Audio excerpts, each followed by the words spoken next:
Hey story lovers, welcome back to my channel. আজ আরও একটি সুন্দর সি ড্রামার ফুল স্টোরির এক্সপ্লেনেশন তোমাদের সাথে শেয়ার করব। যেহেতু ড্রামাটা একটু বড়, তাই দুটো ভিডিওতে ফুল স্টোরি কমপ্লিট করেছি। স্টোরিটা হলো একটি মেয়ে যে নিজের স্টেপ ব্রাদারের প্রেমে পড়ে যাবে। কিভাবে হলো সব কিছু স্টোরির মধ্যে জানতে পারবে।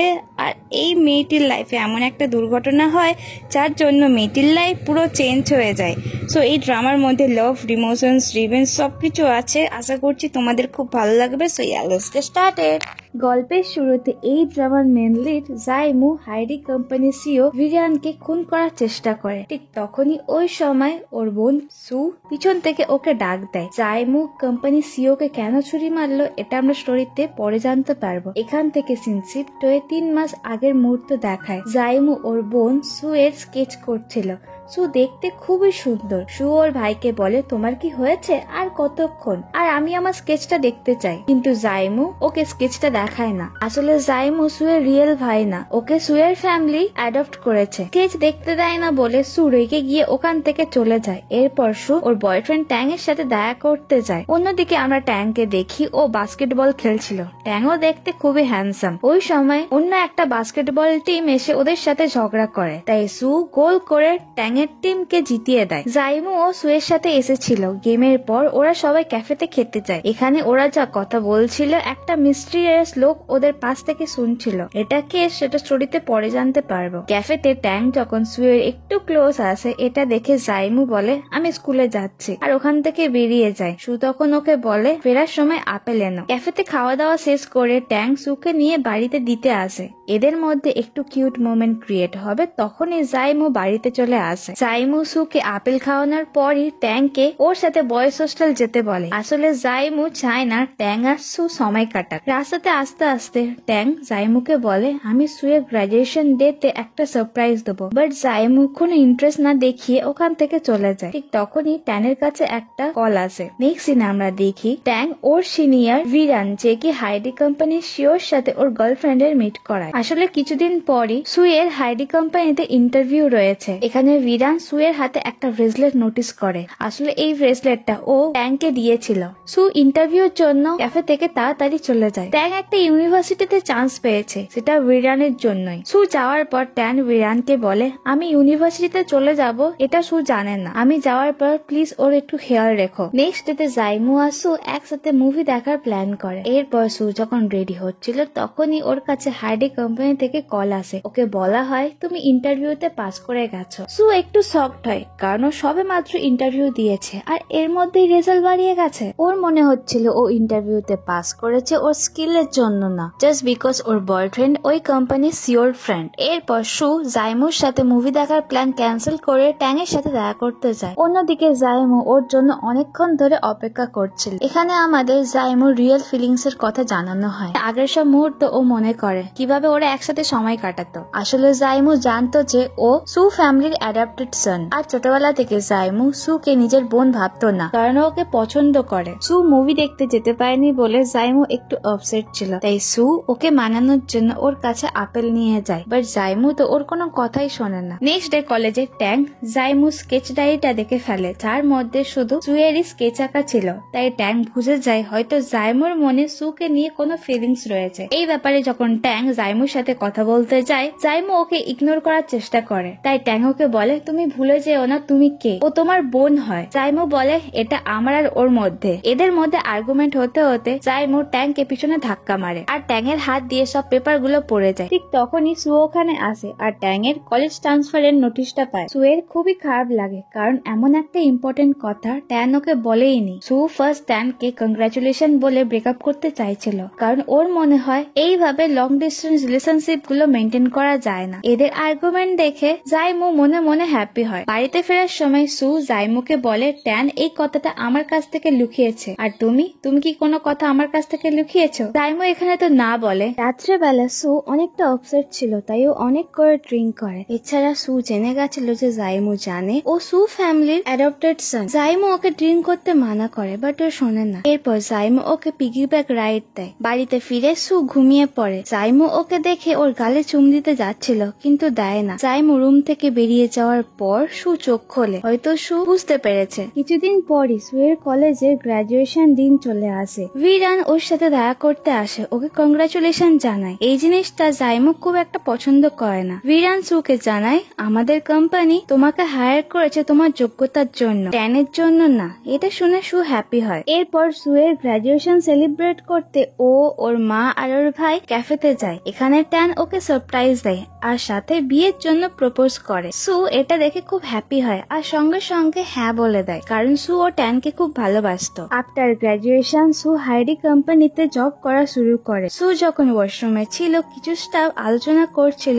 এই কোম্পানির যে বড় ছেলে ছিল সে মারা গেছে, যার জন্য সিওর পোস্টে এখন ভিরান রয়েছে। ভিরান খুব অ্যারোগেন্ট বস। আর যে নিউ গার্ল কোম্পানিতে জয়েন করেছে যার নাম সু, তার সাথে ভিরানের কি সম্পর্ক? এই মুহূর্তে ভিরান ওখানে আসে। ও স্টাফদের কথাটা শুনে ফেলে, তাই সুকে চুপি চুপি বাইরে যেতে বলে। ভিরান সুকে জানায়, ওরা আমার ব্যাপারেই কথা বলছে, আমি একটা পজিশনে রয়েছি যার জন্য কিছু কথা তো ছড়াবেই, চিন্তা করতে হবে না। সু ভাবছিল ভিরান খুবই ভালো মানুষ। অফিসের পর জাইমু সুকে নিতে আসে, কিন্তু সু ওর সাথে যায় না। এমনকি সু বাড়িতে ফিরেও জাইমুকে অ্যাভয়েড করে। জাইমু সুকে জিজ্ঞাসা করে, তুমি আমাকে অ্যাভয়েড কেন করছো? তখন সু বলে, আমি তোমাকে ফ্যামিলি ভাবি, আমার ভাই ভাবি। কিন্তু জাইমু বলে, আমি তোমাকে ছোটবেলা থেকে বোন ভাবিনি, আমি তোমার ভাই কখনো ছিলামই না। আর তুমি এমনটা কেন করছো, ট্যানের জন্য? সু বলে, না, মায়ের কথা ভেবেছো? মা জানতে পারলে কতটা কষ্ট পাবে। এটা শুনে জাইমু আর কিছু বলে না, ওকে গ্রাজুয়েশনের গিফট দিয়ে ওখান থেকে চলে যায়। অন্যদিকে ভিরানকে পিয়ানো প্লে করতে দেখি।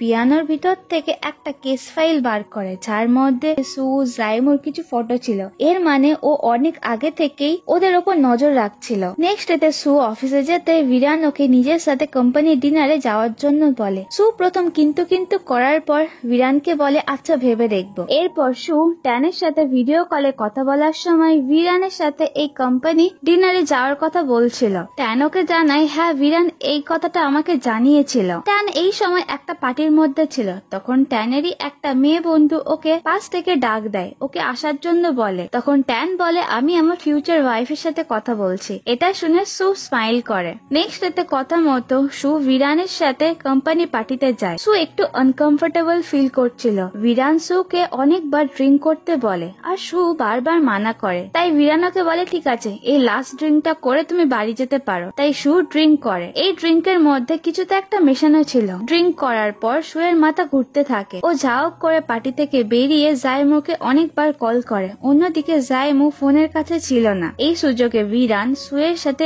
অনেক বাজে বাজে কাজ করে। জাইমু যখন সুয়ের কল দেখে আর ও যতক্ষণে সুয়ের কাছে আসে ততক্ষণ অনেক দেরি হয়ে গেছিল। সুয়ের এমন অবস্থা দেখে জাইমুর খুব খারাপ লাগে। সু অনেক কান্না করে। জাইমু ওকে ঝাঁক করে সামলে বাড়িতে নিয়ে আসে। বাড়িতে সুয়ের মা সুকে দেখে সবকিছু বুঝে যায়। নেক্সট দিনে ভিরান সুয়ের কেস ফাইলটা পিয়ানোর ভিতরে রাখে আর এই পিয়ানোর মধ্যে আরো কিছু ফাইল ছিল। এর মানে ভিরান এটা প্রথমবার না, এর আগে অনেক খারাপ কাজ করেছে। সুয়ের ফ্যামিলি পুলিশ কেস করে, বাট যেহেতু সু ভিরানের সাথে কোম্পানি ডিনারে এসেছিল তাই ওর বিরুদ্ধে কোনো এভিডেন্স পায় না। অন্যদিকে ট্যান সুকে বারবার কল করে, বাট সু ওর ফোন রিসিভ করে না, তাই ও চিন্তা হয়। এরপর ট্যান সুয়ের কাছে ফিরে আসে। সু অনেক কষ্ট পাচ্ছিল। জাইমু ওকে কমফর্ট করে আর বলে, আমি সবসময় তোমার পাশে থাকবো। এরা যখন একে অপরকে হগ করে তখনই ট্যাং ওখানে আসে। ট্যাং জাইমুকে আর সুকে দেখে খারাপ ভাবে। ট্যাং রেগে গিয়ে জাইমুকে বলে, আমি বলেছিলাম না তুমি সুয়ের থেকে দূরে থাকবে, তুমি ওর ভাই? তখন জাইমু ওকে বলে,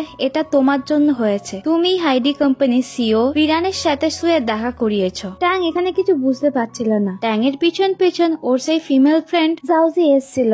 জাউজি ট্যাংকে বলে, আমি তোমাকে চুপি চুপি ফলো করছিলাম, আমি তোমাকে নিয়ে চিন্তা করছিলাম, এখান থেকে চলো। আর ট্যাং এর হাতটা ধরে নিয়ে যাচ্ছিল, কিন্তু ট্যান ওর হাতটা ছাড়িয়ে বলে, আমার ম্যাটার থেকে দূরে থাক। এরপর সু আর ট্যান একসাথে কথা বলে। ট্যাং সুকে বলে, তুমি প্লিজ বলো সেই দিন তোমার সাথে কি হয়েছিল। তখন সু ওর গলার দাগগুলো দেখায়। দাগগুলো দেখে ট্যাং এর আর বুঝতে বাকি থাকে না যে সুয়ের সাথে এক্স্যাক্টলি কি হয়েছিল। ট্যাং বারবার সরি বলছিল আর সু ওকে এখান থেকে যেতে বলে। ট্যান খুব রেগে গিয়ে হাইডি কোম্পানিতে আসে। ভিরানের সিকিউরিটি গার্ড ট্যানকে ধরেছিল। ট্যান বারবার ভিরানকে বলে, তুমি এমনটা কেন করছো সুয়ের সাথে, তুমি কি আদৌ মানুষ? আমি তোমাকে মেরেই ফেলবো। এর সাথে আরো অনেক কথা বলে। এসব শুনে ভিরান এমন একটা রিয়াকশন দেয় যাতে ওর কোনো যায় আসে না। ভিরান ট্যানকে বলে, তুমি আমাকে বলেছিলে না সুয়ের খেয়াল খেয়াল রাখতে? তুমি তো নিজের গার্লফ্রেন্ডকে প্রোটেক্ট করতে পারোনি। ট্যাংয়ের হাতে কিছু করার ছিল না, কারণ ভিরানের জন্য ও ইউনিভার্সিটিতে চান্স পেয়েছে। যদিও ভিরানের এগেইনস্টে এখন কোনো স্টেপ নাই, তাহলে ভিরান ওর পুরো ক্যারিয়ার নষ্ট করে দিতে পারে। ট্যাং ড্রিঙ্ক করে সুয়ের বাড়ির সামনে অনেক রাত পর্যন্ত দাঁড়িয়েছিল।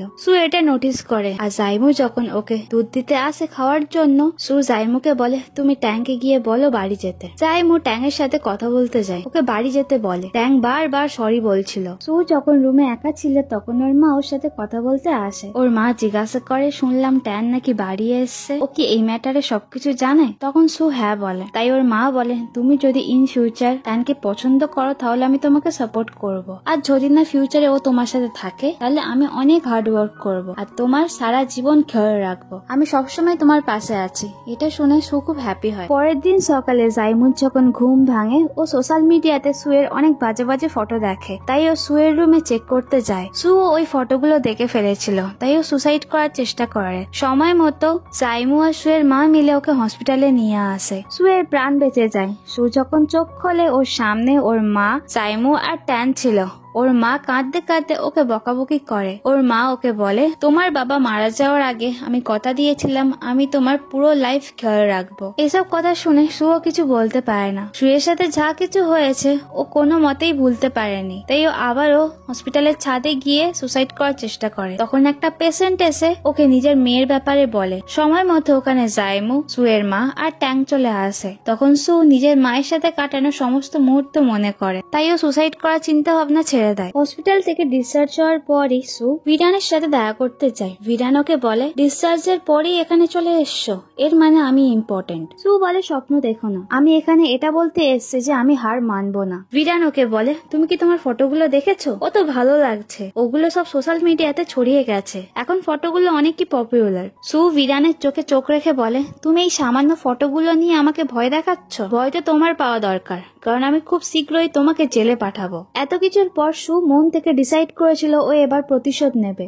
সু সবকিছু প্রথম থেকে শুরু করার জন্য ওর মা আর ভাইকে বলে, আমি আবার জব করতে চাই। তাতে ওরা রাজি হয়ে যায়। কিন্তু সুয়ের সাথে এতদিন ধরে যা কিছু হয়েছে শুধুমাত্র ওর ওপর না, ওর ফ্যামিলির ওপর অনেকটা ইম্প্যাক্ট করেছে, বিশেষ করে ওর মায়ের ওপর। ওর মা সব সময় সুকে নিয়ে টেনশন করতো। সুয়ের মা যখন একটা স্টোর থেকে সুয়ের জন্য ক্যান্ডি কিনছিল, তখনই সুয়ের আগের সব ঘটনাগুলো মনে করে খুব কষ্ট হয়। আর এসব কথা ভাবতে ভাবতে সুয়ের মা অজ্ঞান হয়ে রাস্তাতে পড়ে যায়। এর কিছুদিন পরের ঘটনা দেখানো হয়, সুয়ের মা আর এই দুনিয়াতে নেই, উনি মারা গেছেন। জাইমু সুয়ের মায়ের আনা শার্টটা দেখে বারবার সুয়ের মার কথা মনে করছিল। ঠিক সেম টাইমে সু ও নিজের মায়ের কথা অনেক মনে করে। আর সুয়ের মা যে ক্যান্ডিটা এনেছিল সেটা সু খায়, কিন্তু সু এটা খেতে খেতেই ও বমি করে। এরপর হসপিটালে সুকে দেখানো হয়। ডক্টর জানায় সু প্রেগনেন্ট। এটা শুনে জাইমু আর ট্যাং খুব শকড হয়। জাইমু যখন সুয়ের রুম থেকে বার হয়, তখন ট্যাং ওকে বলে, তুমি কি সুয়ের সাথে এই বাচ্চাটা নিয়ে কথা বলেছো? জাইমু বলে, কি বলবো? ট্যাং ওকে বলে, সুকে বলো এই বাচ্চাটা রাখার কোনো দরকার নেই। কিন্তু জাইমু বলে, এই বাচ্চাটা থাকবে কি থাকবে না সেটা পুরোপুরি ডিপেন্ড করছে সুয়ের ওপর, আর আমি তোমাকে সাজেস্ট করবো তুমি সুকে এই ব্যাপারে কোনো কথা বলবে না। এরপর ট্যাং সুয়ের সাথে দেখা করতে যায়। এত কিছুর পর সু ট্যাং এর সাথে কোনো রিলেশন রাখতে চাইছিল না, কারণ সুয়ের লাইফে একটা বড় ধরনের ঝড় বয়ে গেছে। তাই সু চাইছিল না ওর জীবনটা নষ্ট হওয়ার সাথে সাথে ট্যাং এর জীবনটা নষ্ট হোক। তাই সু বাধ্য হয়ে ট্যাং এর সাথে ব্রেকআপ করে। সু নিজের হাতের রিংটা খুলে ট্যাংকে ফেরত দিয়ে দেয়। নেক্সট সিনে হাইডি কোম্পানির চেয়ারম্যান মানে ভিরানের বাবা ওর সাথে দেখা করতে আসে। চেয়ারম্যানও সবকিছু জেনে গেছিল, তাই ভিরানকে ওয়ার্নিং দেয়। এছাড়াও বলে, যদি তোমার বড় ভাই আজ বেঁচে থাকতো তাহলে কোম্পানির এরকম অবস্থা হতো না। চেয়ারম্যান ভিরানকে থাপ্পড় মেরে 6 মাসের টাইম দেয়, নিজের রেপুটেশন আর কোম্পানির এখন যা অবস্থা হয়েছে সেটা ঠিক করার জন্য। নেক্সট সিনে সুয়া জাইমু একটা জায়গাতে পার্সেল নিতে এসেছিল। এখানে হঠাৎ ভিরানের সাথে সুয়ের দেখা হয়। ভিরান ওকে বিরক্ত করে, তাই জাইমুর খুব রাগ হয়। বাড়িতে সু যখন ঘুমাচ্ছিল তখন জাইমু ওর মাথাতে চুম দেয়, কারণ জাইমু ওকে নিয়ে অনেক কেয়ার করে। এরপর ও ভিরানের সাথে দেখা করে। ভিরান বলে, তুমি এসেছো, এই জায়গাটা মনে আছে? এখানেই আমি সুয়ের সাথে সেই কাজগুলো করেছিলাম। সাথে ও সুকে নিয়ে অনেক নোংরা কথা বলে। ভিরান তখন আপেল খাচ্ছিল। ফল কাটার ছুরিটা জাইমুর হাতে দিয়ে সুকে বলে তোমার যদি রাগ হয় তুমি তাহলে আমাকে মারতে পারো। ও ভাবছিল এই ছুরিটা দিয়ে কাউকে যদি কোনো আঘাত করে কারোর কিছু হবে না, তাই ও কন্টিনিউ সুয়ের ব্যাপারে নোংরা কথা বলেই যাচ্ছিল। জাইমুর খুব রাগ হয় আর সুয়ের নামে এত নোংরা নোংরা কথা শুনে ও আর রাগ কন্ট্রোল করতে পারে না। ও ভিরানের পেটে ছুরিটা ঢুকিয়ে দেয়। আর এই মুহূর্তটা গল্পের শুরুতে আমাদের দেখানো হয়েছিল। ভিরানের পেট দিয়ে অনেক রক্ত বার হয়, ওই সময় সু ওখানে চলে আসে। নেক্সট সিনে ভিরানের যখন জ্ঞান ফেরে ডক্টর ওকে জানায় তুমি আউট অফ ডেঞ্জার, কিন্তু তোমার কিছু অর্গ্যানস নষ্ট হয়ে গেছে যার জন্য তুমি সারা লাইফ আর কখনো বাবা হতে পারবে না। ভিরানকে অ্যাটেম্প টু মার্ডার করার জন্য জাইমুর অনেকদিন জেল হবে, কিন্তু সু ভিরানের সাথে দেখা করে, ওকে জানায় আমি প্রেগনেন্ট, আমি তোমাকে বিয়ে করব যদি তুমি জাইমুকে ছেড়ে দাও। ওর কথাতে ভিরান রাজি হয়ে যায়।